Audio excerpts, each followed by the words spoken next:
Namanya Esa. Dia adalah seorang gadis yang baru saja naik kelas 6 SD. Dia termasuk anak yang paling pintar di kelasnya. Di awal tahun pelajaran baru itu, ada murid pindahan dari sekolah lain yang masuk di kelas tersebut. Perawakannya tinggi, lebih tinggi dari anak-anak laki-laki lain di kelas itu. Wajahnya juga tampan dan memiliki kulit putih namun terkesan pucat. Matanya sayu dan lebih sering menyendiri ketimbang berbaur dengan teman-teman di kelasnya. Kita sebut saja namanya Raka. Di awal kedatangannya, ia sudah menjadi pusat perhatian anak-anak perempuan di kelas tersebut. Tidak terkecuali dengan Esa. Esa melakukan berbagai cara untuk bisa berteman dengan Raka. Namun, Raka terlalu dingin untuk bisa diajak kenalan secara pribadi. Bahkan, dengan anak laki-laki pun, ia tidak terlalu dekat. Mengobrol hanya seperlunya saja. Selebihnya, jika istirahat, ia akan ke belakang sekolah dan duduk di bawah pohon jeruk sambil membaca buku. Kenapa baca bukunya di sini? Kan ada perpus," ujar Esa yang memang sengaja mengikuti Raka. Raka hanya tersenyum, dan tanpa sepatah kata pun, ia lantas kembali membaca bukunya. Esa pun duduk di dekat Raka, sambil memakan cemilannya. Ia menatap beberapa anak kelas lain yang sepertinya sedang mengintip mereka. Tidak ada obrolan antara keduanya, hanya deru angin yang menemani mereka hingga bel masuk berbunyi. Sepulang sekolah, Esa langsung pulang ke rumahnya. Ia melangkah dengan cepat, melewati jejeran pohon bambu, agar bisa segera sampai di rumah. Namun begitu ia sampai di rumah, ibu tirinya langsung memarahi Esa yang dianggap pulang terlambat. Padahal Esa sudah berkata jujur kalau di sekolahnya sekarang diadakan jam tambahan pelajaran hingga pukul 1 siang. Namun tetap saja, ibu tirinya tidak menerima alasan tersebut. Ia tetap beranggapan Esa keluyuran tidak jelas. Akhirnya, karena Esa terus mencoba menjelaskan, ia kena pukul oleh ibunya. "Ampun, Mah, ampun, sakit, Mah, sakit," teriak Esa sambil terus menahan pukulan kayu bakar itu dengan tangannya.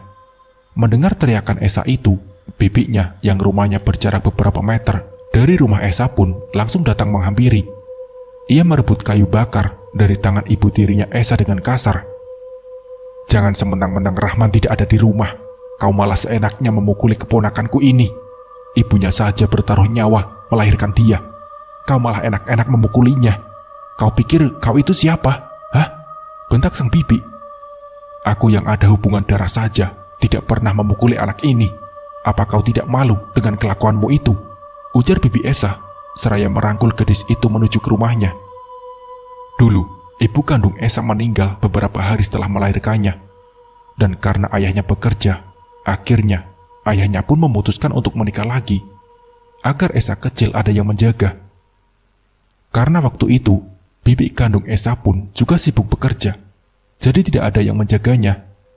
Sang ayah menikah, namun ibu tiri pertama Esa dulu juga tidak jauh berbeda kelakuannya dengan ibu tirinya yang sekarang. Bedanya yang dulu itu suka berselingkuh jika ditinggalkan ayahnya Esa bekerja. Sampai-sampai Esa terlantar di rumah sendirian. Akhirnya ketahuan pun berkat bibinya yang pulang cepat dan mendengar suara tangisan Esa dari dalam rumah yang terkunci. Setelah pintu rumah dibuka, ternyata Esa di sana dalam keadaan yang benar-benar memprihatinkan. Bayangkan saja, anak usia 1 tahun tinggal sendirian. Bekas gigitan nyamuk karena tidak dipakaikan baju. Ia hanya mengenakan popok. Popoknya pun sudah penuh dengan kotoran dan pipinya. Akhirnya, ibu tirinya itu pun dicerai. Lalu Esa kemudian bergantian diasuh oleh tetangganya yang memang masih memiliki ikatan kekeluargaan dengan mereka. Namun, karena ayahnya merasa cara seperti itu sangat merepotkan keluarganya, akhirnya ia pun menikah lagi. Ibu tiri Esa yang kedua inilah yang bertahan hingga saat ini. Keesokan harinya, Esa datang ke sekolah seperti biasa. Ia tetap memasang wajah ceria, meskipun tubuhnya masih terasa sakit karena bekas pukulan kemarin. "Boleh aku duduk di sini?" ujar Raka, tiba-tiba jadi ramah sekali pada Esa.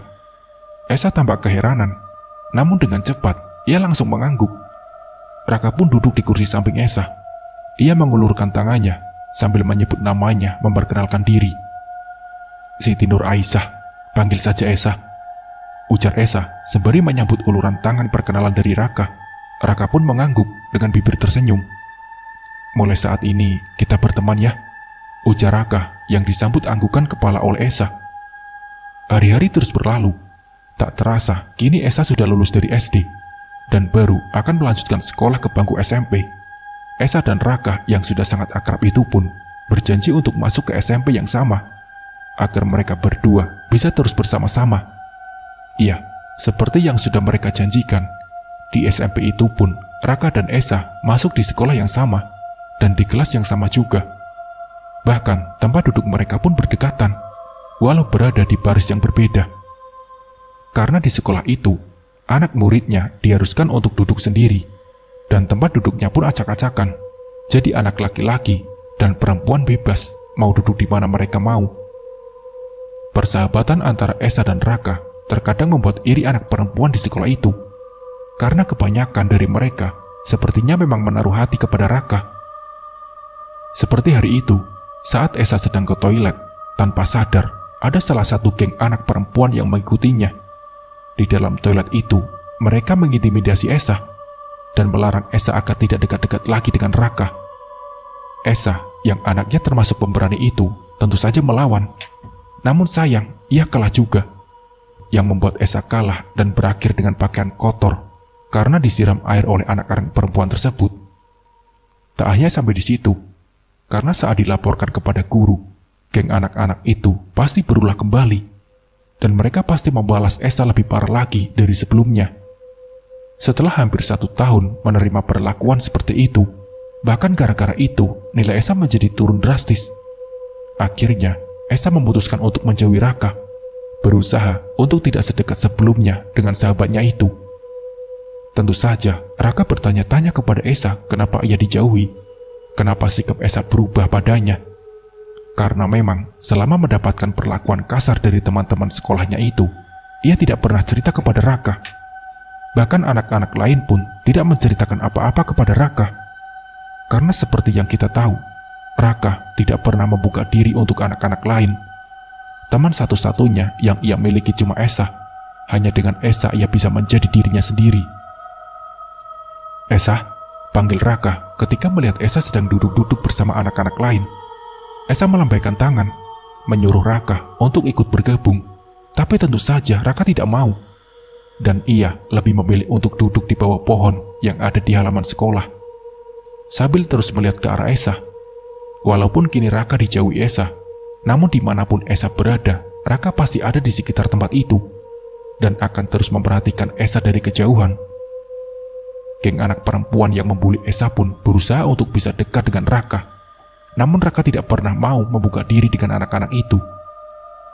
Hari berganti minggu, minggu berganti bulan, dan tanpa terasa, kelulusan sudah di depan mata.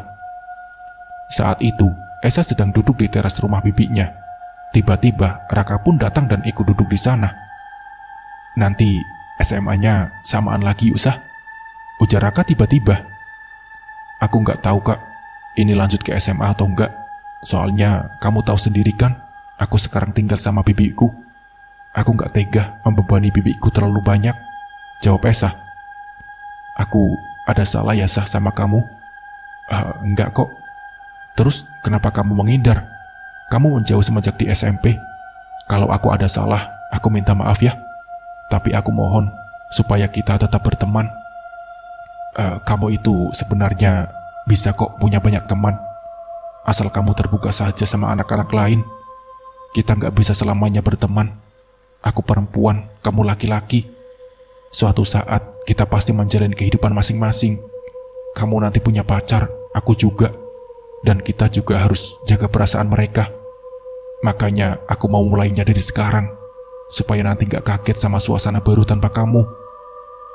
Kalau begitu, gimana kalau kita pacaran saja? Ujar Raka membuat kaget Esa. Itu lebih salah lagi, Raka. Kalau kita pacaran terus putus, kita tidak bisa lagi temenan. Lagian aku gak suka sama kamu, ucap Esa. Kamu sukanya yang seperti apa? Biar aku usahain merubah penampilanku, biar kamu suka, Sah. Gak, bukan cuma penampilan, aku akan merubah semuanya buat kamu, ujar Raka. Sudah, lebih baik kamu pulang. Aku mau bantu-bantu bibi aku, ujar Esa, lalu kemudian masuk ke dalam rumah. Esa, panggil Raka. Tahun pelajaran baru dimulai. Esa masuk ke dalam kelas. Namun, ia terlihat kaget saat melihat Raka sudah ada di dalam. Saat itu, Raka tersenyum melihat Esa. Awalnya, Esa senang melihat Raka di sana. Namun ternyata, di kelas itu tidak hanya ada Raka. Karena teman-temannya di SMP pun juga ada di sana, termasuk geng anak perempuan yang dulu membuli Esa. Esa memilih duduk di kursi paling belakang, tetapi Raka juga mengikutinya. Akhirnya mau tidak mau, Esa pun duduk sebangku bersama Raka. Raka terlihat senang sekali waktu itu. Esa pun sebenarnya senang. Namun tatapan dari geng cewek-cewek itu membuat Esa takut. Takut dengan apa yang akan terjadi nanti. Sehingga membuat Esa susah untuk fokus pada pelajaran. Benar dugaan Esa, karena saat Raka tidak ada di dalam kelas, geng cewek itu langsung melancarkan aksinya untuk membuat Esa jerah. Akhirnya, kursi Esa itu ditukar. Jadi, salah satu geng cewek-cewek itulah yang duduk bersama Raka. Segitu bencinya kamu sama saya, Sah. Sampai-sampai tempat duduk pun ditukar sama anak yang gak jelas, ujar Raka saat pulang sekolah. Esa pun tidak menjawab. Ia hanya diam saja, sambil terus melangkah. Oke, kalau kamu memang gak mau temenan sama aku tidak apa-apa. Tapi kamu jangan menyesal nantinya, ujar Raka sembari meninggalkan Esa. Esa menghela napas panjang. Ia menatap Raka yang berjalan dengan cepat meninggalkannya. Semenjak hari itu, Raka benar-benar menjauh. Ia kembali seperti beberapa tahun lalu. Tak ada teman dan selalu menyendiri. Awalnya, Esa merasa kesepian karena dari sekian banyak teman yang ia punya, cuma Raka lah yang mengerti tentang dirinya. Selama beberapa tahun ini, saat Esa berusaha untuk menjauhi Raka, tapi Raka selalu mendekatinya, hingga Esa tak terlalu merasa kehilangan Raka. Tapi saat ini, Raka benar-benar dingin terhadapnya. Bahkan ia selalu berusaha untuk menghindar jika ada Esa di sana. Malam itu, saat baru saja Esa tertidur, ia bermimpi melihat Raka diikat oleh seseorang. Dan yang lebih menyeramkannya, tiba-tiba orang itu mengeluarkan pisau, lalu menusuk-nusuk Raka yang masih terikat. Dan entah bagaimana, orang itu menatap Esa, lalu kemudian berlari ke arah di mana Esa berdiri. Esa terbangun dari mimpinya, dengan keringat yang sudah membasahi wajahnya. Esa mencoba mengatur napas. Mimpi itu benar-benar membuatnya ketakutan. Esa menatap foto dirinya dan Raka yang berada di dinding. Tiba-tiba saja ia merasa sangat merindukan sahabatnya tersebut. Raka, gumam Esa menyebutkan nama sahabatnya itu. Keesokan harinya, Esa sengaja datang ke sekolah lebih awal karena ia benar-benar merasa sangat merindukan Raka. Yang Esa pikirkan saat itu, mungkin dengan melihat Raka, rasa rindunya yang sangat menyiksa itu bisa berkurang. Tapi hingga jam sekolah usai, Esa tak juga melihat keberadaan Raka. Sepertinya Raka tak masuk hari itu. Seharian, Esa gelisah memikirkan Raka. Ia takut terjadi sesuatu kepada sahabatnya tersebut. Hingga malam hari, sekitar pukul 1 malam, barulah Esa bisa terlelap tidur. Namun lagi-lagi, ia mengalami mimpi yang sama dengan malam sebelumnya. Esa terbangun dengan perasaan yang benar-benar sulit untuk dijelaskan. Jantungnya berdegup tak karuan, rasa takut, cemas, dan rindu yang teramat sangat bercampur jadi satu. Rasa sesak, sampai-sampai Esa menangis karenanya. Esa juga tak berani untuk melanjutkan tidurnya, sehingga ia tetap terjaga hingga pagi tiba. Di keesokan harinya, Esa berangkat dengan tubuh dan mata yang sangat lelah. Tapi hari itu, sama seperti hari kemarin, Raka tidak datang ke sekolah. Esa pulang dengan perasaan sedih, bercampur aduk. Bahkan ketika sampai di rumah pun, Esa langsung masuk ke dalam kamar dan menguji diri. Untuk makan pun Esa tak bernafsu. Esa, kamu tidak makan, nanti sakit loh, ujar bibinya dari luar kamar. Iya Bi, nanti Esa makan, Bibi duluan saja, Esa selesaikan belajar dulu, jawab Esa dari dalam. Namun hingga larut malam, Esa tak juga keluar dari kamar. Ia masih berusaha untuk membuang semua perasaan yang membuatnya tak nyaman itu. Sekitar pukul 10 malam, Esa mulai merasa mengantuk. Tetapi ia takut untuk tidur. Takut kalau mimpi buruk itu muncul kembali.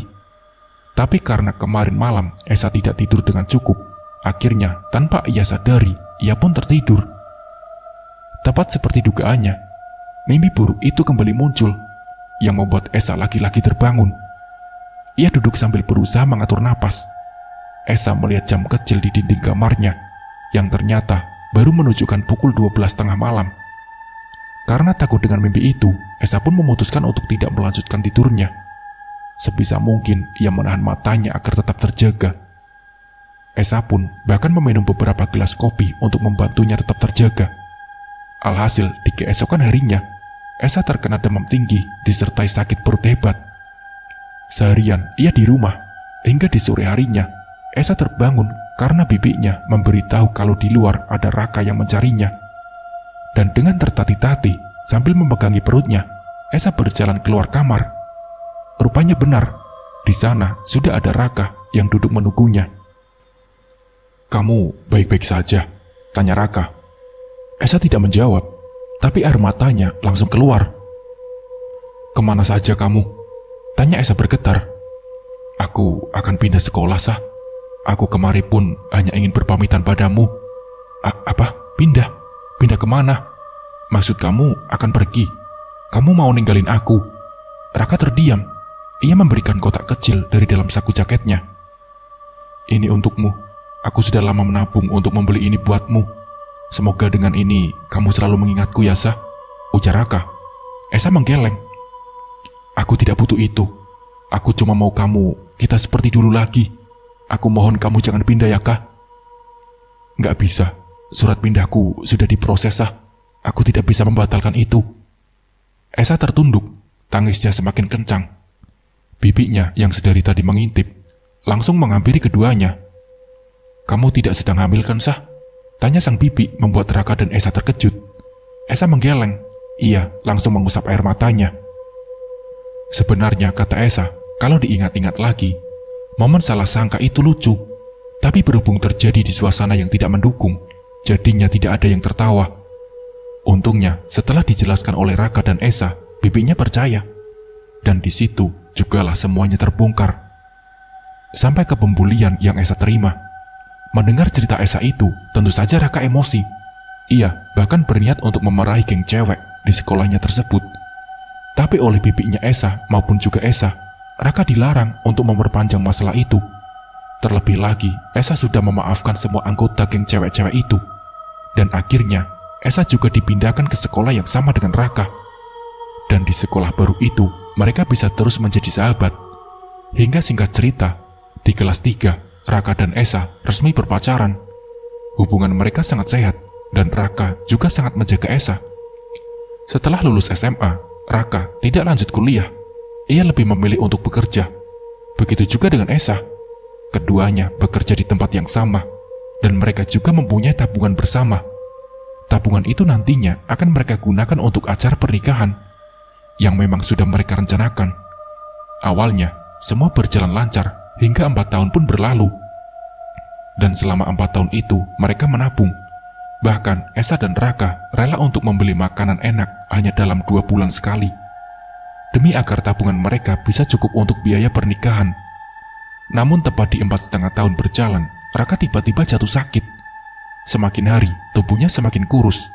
Ia bahkan sampai tidak bisa bangun dari tempat tidurnya. Anehnya, sakit Raka itu tidak bisa dijelaskan secara medis. Karena setiap rumah sakit dan dokter yang menanganinya selalu mengatakan diagnosa yang berbeda-beda. Hari itu, Esa sengaja libur untuk menemani Raka di rumahnya. Keadaan Raka saat itu benar-benar sangat memprihatinkan. Tubuhnya sangat kurus, kulitnya pun pucat. "Maafkan aku ya, aku sudah membuatmu sedih dan susah," ucap Raka pelan. "Shh, jangan bicara seperti itu. Aku memang sedih, tapi aku sama sekali tidak merasa disusahkan. Kamu mau makan apa? Biar aku masakin," ucap Esa. "Terima kasih, Esa. Tapi kalau misalnya nanti aku mati, kamu harus tetap menjalani hidupmu ya. Jangan putus asa. Kamu berhak hidup bahagia," ucap Raka. Esa pun menggeleng. Ia menggenggam tangan Raka yang hanya tinggal tulang berbalut kulit itu. "Aku tidak akan menikah dengan siapapun selain kamu. Makanya kamu harus semangat untuk sembuh," ujar Esa.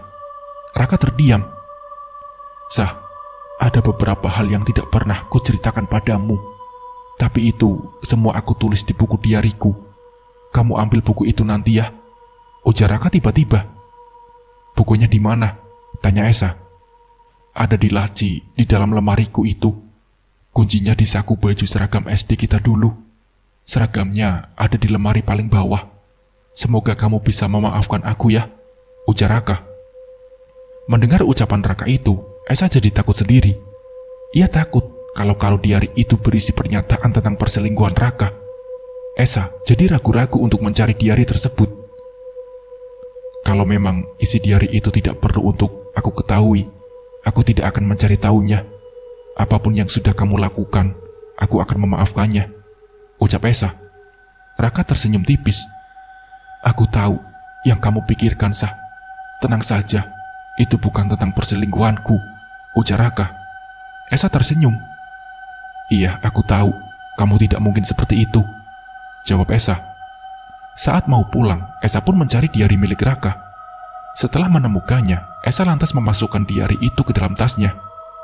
Sebelum melangkah keluar pintu, Esa tersenyum sendu menatap Raka yang sudah tertidur. Ketika Esa sampai di rumahnya, ia pun langsung mandi dan membantu bibinya menyiapkan makanan. Dan setelah selesai makan, barulah Esa masuk ke dalam kamarnya. Saat sedang rebahan, ia teringat akan buku diari milik Raka. Esa langsung mengambil diari yang berada di dalam tasnya. Sebelum membuka diari itu, Esa menarik napas terlebih dahulu. Lembar pertama ia buka. Di sana tertulis tentang kesepian dan berbagai macam keluhan yang dirasakan oleh Raka sebagai anak broken home. Lembar kedua pun sama. Dan di beberapa lembar berikutnya, barulah di sana tertulis tentang bagaimana ia menyaksikan Esa yang dulu yang dipukuli oleh ibu tirinya. Di sana, ia merasakan adanya sedikit persamaan antara hidupnya dan juga hidup Esa. Lembar-lembar berikutnya menceritakan tentang kebahagiaannya saat bersama Esa. Buku-buku diari itu sepertinya hanya Raka isi saat suasana hatinya sedang sedih maupun sangat bahagia. Karena buku itu sudah sejak lama Raka miliki, sejak dari kelas 5 SD hingga saat ini. Dan isi dari buku itu masih ada beberapa lembar yang kosong. Esa menarik napas panjang ketika ia membaca lembar buku berikutnya. Ternyata Raka memang sudah sejak lama menyukainya. Bahkan saat Esa menjauhinya dulu, Raka sampai berusaha untuk mendapatkan Esa dengan cara halus. Dan cara itu berhasil membuat Esa kembali padanya, dan hubungan mereka masih berjalan hingga saat ini. Di situ, Esa merasa senang dan juga kaget sekaligus. Tapi ia tak mempermasalahkan semua itu. Esa memaafkannya. Namun di lembar berikutnya, di situ tertulis kalau Raka sedang merasa tidak baik-baik saja.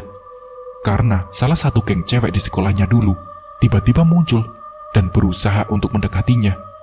Bahkan perempuan itu beberapa kali datang ke rumahnya hanya untuk memberikan makanan dan lain-lain. Raka sudah mencoba untuk menolak. Bahkan makanan-makanan yang diberikan itu tidak pernah Raka makan. Tapi perempuan itu masih terus berusaha untuk mendekatinya. Raka yang awalnya membiarkan saja, kini mulai menjadi risih karenanya. Karena sikap dan tingkah laku dari perempuan itu semakin menjadi ketika dibiarkan. Akhirnya dengan terpaksa, Raka menolak secara kasar dan melarang agar perempuan itu tidak datang lagi ke rumahnya. Karena sebentar lagi, Raka akan menikah dengan Esa. Mendengar hal itu, perempuan tersebut lantas mengancam. Katanya, kalau Raka tidak mau dengannya, maka Raka tidak boleh bersama yang lain. Usai membaca diari itu, Esa langsung berpikir, apa jangan-jangan sakitnya Raka ada hubungannya dengan perempuan itu? Gumam Esa. Esa beranjak dari tempat tidur, lalu keluar kamar. Bi, Esa boleh tanya sesuatu? Tanya Esa pada bibinya yang sedang menonton televisi. Boleh, apa itu Sah? Tanya bibi seraya menatap wajah keponakannya itu. Bibi tahu nggak? Atau mungkin punya kenalan orang pintar? Tanya Esa. Maksudmu apa Sah? Ujar bibinya balik bertanya. Orang pintar yang bisa menyembuhkan guna-guna atau santet dan semacamnya, ucap Esa. Memangnya kamu kenapa? Ada yang aneh? Atau kamu sedang sakit? Tanya bibinya lagi. Tidak Bi, bukan Esa, tapi Raka. Sepertinya sakit yang diderita Raka itu bukan sakit biasa Bi, jawab Esa. Bibi tidak punya kenalan yang seperti itu Sah. Tapi nanti coba Bibi tanyakan ke teman-teman Bibi ya, Rasanya mereka pernah bercerita tentang hal-hal seperti itu dulu. Ucap bibinya. Iya Bi, kalau bisa secepatnya ya Bi. Esa takut sakitnya Raka semakin parah. Iya Sah, akan bibi usahakan ya, ujar bibinya. Tidak lama, bibinya pun keluar sambil memegang telepon genggam di tangannya. Keesokan harinya, Esa dan bibinya sudah bersiap-siap untuk pergi. Namun sebelum itu, Esa terlebih dulu minta izin ke tempat kerjanya. Lalu setelah itu barulah mereka berdua pergi ke rumah teman sang bibi. Singkatnya, setelah sampai di rumah teman bibinya itu, mereka ternyata sudah ditunggu dan langsung diantarkan ke rumah kenalan teman bibi itu. Seorang nenek tua terlihat sedang memberi makan ayamnya yang berkumpul di halaman rumah tersebut. Saat melihat ada tamu yang datang, si nenek mempersilahkan ketiganya untuk masuk ke dalam rumah. Teman bibinya itu pun memberitahu alasan kedatangan Esa dan sang bibi ke sana. Si nenek mengangguk dan tersenyum mendengarnya. Sepintas nenek itu terlihat seperti nenek biasa pada umumnya, dengan rambut putih digelung dan punggung yang sudah sedikit bungkuk. Calonmu itu apa masih bisa berjalan? Kalau masih bisa, nanti bawa saja kemari, ucap nenek. Tidak bisa Nek, calon saya bahkan tidak bisa bangun dari tempat tidur sekarang. Setiap harinya hanya terbaring di atas kasur, ucap Esa. Kalau begitu, bawalah aku menemuinya. Iya, bisa Nek. Sekarang pun bisa kalau nenek mau, ujar Esa cepat. Baiklah, lebih baik sekarang saja daripada terlambat. Aku siap-siap dulu, ujar si nenek. Semoga semuanya baik-baik saja ya, ucap teman bibi ketika Esa, bibi, dan si nenek pamit. Singkat cerita, saat mereka sampai di rumah Raka, orang-orang yang ada di rumah itu seperti kaget waktu melihat Esa datang membawa si nenek. Si nenek mengedarkan pandangan ke seluruh ruangan, sementara Esa menjelaskan pada orang-orang di rumah itu tentang maksud kedatangannya membawa si nenek. Setelah tahu alasannya, mereka pun setuju dan mengizinkan. Saat berada di dalam kamar Raka, si nenek tampak menatap lekat ruang kosong di samping tempat tidur Raka. Mulutnya berkomat-kamit entah membaca apa. Calonmu ini sudah dinikahkan dengan mayat, dan istrinya itu menginginkan calonmu ini untuk menemaninya di alam sana, ujar si nenek yang langsung membuat Esa terkejut. Ah, maksudnya apa Nek? Tanya Esa. Cukup sulit untuk memisahkan mereka, karena calonmu ini sudah dijual secara tidak langsung, dan kemudian dinikahkan secara gaib dengan sosok itu. Sosok itu tidak akan mau melepaskan calonmu ini, apalagi sekarang sudah waktunya bagi dia untuk membawa atau menjemput suaminya, ujar si nenek. Jantung Esa berdegup dengan kencang mendengar penjelasan si nenek. Tolong Nek, tolong pacar saya, tolong sembuhkan dia Nek, ucap Esa memelas. Matanya mulai berkaca-kaca. Aku tidak sanggup Nak. Kalau memang kamu ingin calonmu ini dibebaskan, kamu harus mencari pengantin pria untuk menemani sosok itu, ucap nenek lagi. Esa terduduk lemas. Apa tidak bisa ditukar dengan orang yang melakukan ini semua pada pacar saya Nek? Tanya Esa. Tidak bisa, pelakunya perempuan. Yang kita cari ini adalah pengantin pria sebagai pengganti calonmu untuk sosok itu. Apa tidak ada cara lain Nek?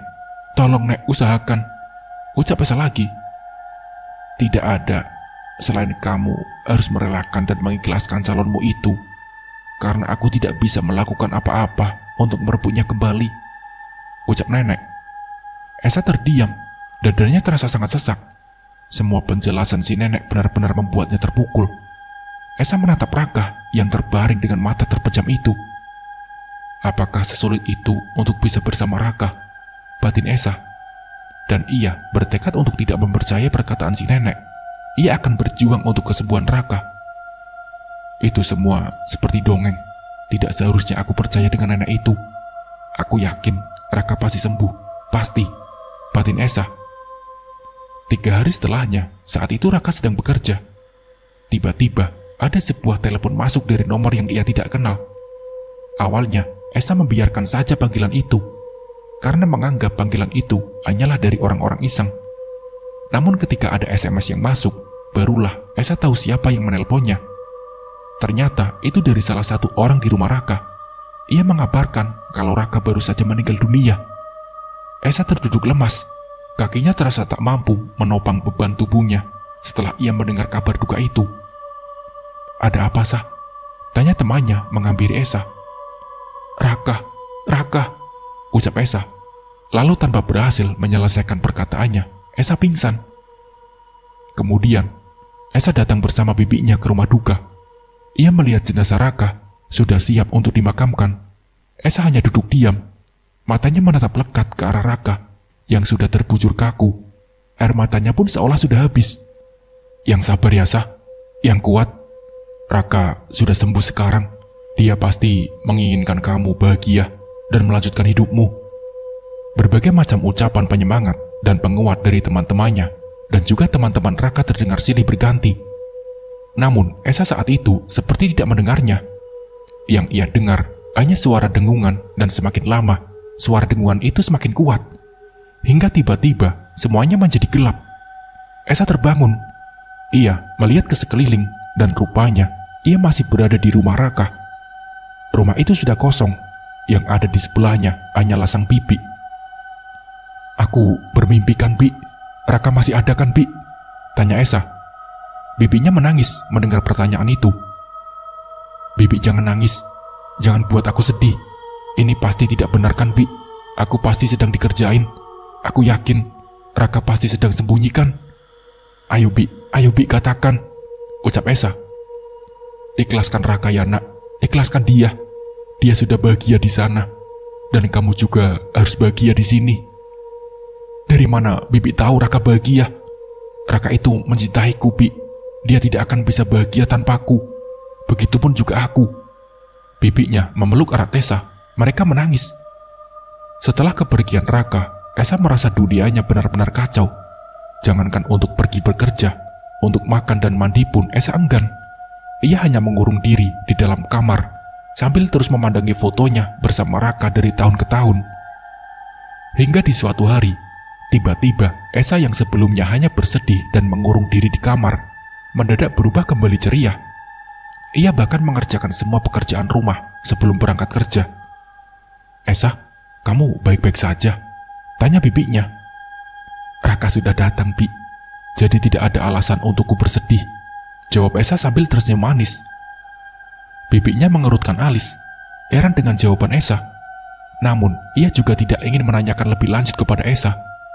Akan tetapi, semenjak hari itu, keadaan di rumah benar-benar berbeda. Saat itu, bibinya Esa sedang memasak makanan malam di dapur. Sementara Esa belum pulang, karena katanya ada lembur dadakan di tempat kerjanya.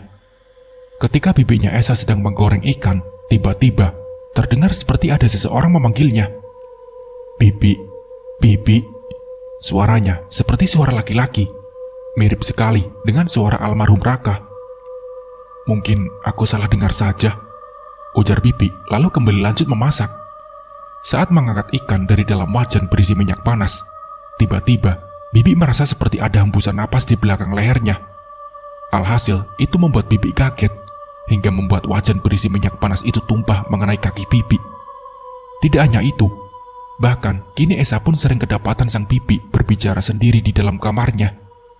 Namun ketika ditanya, Esa selalu marah. Merasa ada yang tidak beres pada keponakannya itu, sang bibi pun kembali menemui si nenek. Dan ketika si nenek datang ke rumah mereka, si nenek mengatakan ada sosok jin yang menyerupai Raka di dalam rumah itu. Jin itu terpancing untuk mendekati Esa setelah ia melihat Esa terus-terusan bersedih. "Apa bisa diusir jin itu, Nek? Dan kalau bisa tolong buat Esa melupakan Raka." "Jin itu bisa diusir, dan kita akan usahakan membuat Esa melupakan Raka demi kebaikannya sendiri," ucap si nenek. Dan hari itu juga, si nenek melakukan pengusiran dan memagari rumah Esa agar jin tersebut tidak bisa lagi masuk ke dalam untuk menemui Esa. Dan saat Esa pulang, ia terlihat kaget ketika melihat si nenek ada di sana. "Raka mana, Bi?" tanya Esa. "Raka sudah meninggal, Esa. Kamu ingat kan? Kamu harus mengikhlaskan Raka, supaya Raka juga bisa tenang di alam sana," ucap bibi. Raka belum mati, Bi. Dia berjanji akan terus bersamaku." "Bibi kenapa sih jadi menentang hubunganku dengan Raka? Apa yang tidak Bibi sukai dari Raka?" Tanya Esa. Si nenek tiba-tiba menyiramkan segelas air kepada Esa. Dan bersamaan dengan itu, Esa langsung pingsan. Si nenek membacakan sesuatu di telinga Esa, lalu mengusap wajah Esa hingga ke kakinya. Tubuh Esa juga ditaburi bunga. Dan saat bangun, Esa seperti orang linglung. Kamu baik-baik saja kan, nak? Lupakan semuanya ya, ikhlaskan. Kamu harus kuat untuk dirimu sendiri dan juga untuk Bibi. Kamu pasti bisa melewati ini semua. Percayalah, nak, akan ada kebahagiaan di masa depan yang menantimu. Bibi sayang kamu, Esa. Jangan pernah tinggalkan Bibi ya, sayang. Ucap bibinya terisak. Esa memeluk bibinya dengan erat. Keduanya berpelukan sambil menangis. Iya, Bi. Terima kasih, Bi. Jawab Esa. Dan setelah hari itu, Esa perlahan-lahan mulai mengikhlaskan Raka. Esa juga kembali menjalani hari-hari seperti biasa. Sesekali, kalau sedang ada masalah, ia pasti pergi ke makam Raka untuk menumpahkan keluh kesahnya. Dan setelah bertahun-tahun lamanya, Esa kemudian mencoba membuka hati untuk lelaki lain. Hingga akhirnya, ia bertemu dengan Ricky yang sifatnya 11-12 dengan Raka. Dan Ricky juga menerima keadaan Esa yang memang belum bisa sepenuhnya untuk melupakan Raka dari ingatannya. Pelan-pelan saja, seiring berjalannya waktu, kamu akan terbiasa, ucap Ricky kepada Esa. Kini, Esa sudah mempunyai sepasang anak kembar pengantin, laki-laki dan perempuan. Yang laki-laki diberi nama Raka, dan yang perempuan diberi nama Aisyah. Mereka juga sering berkunjung ke makam bersama-sama untuk menabur bunga dan mendoakan Raka.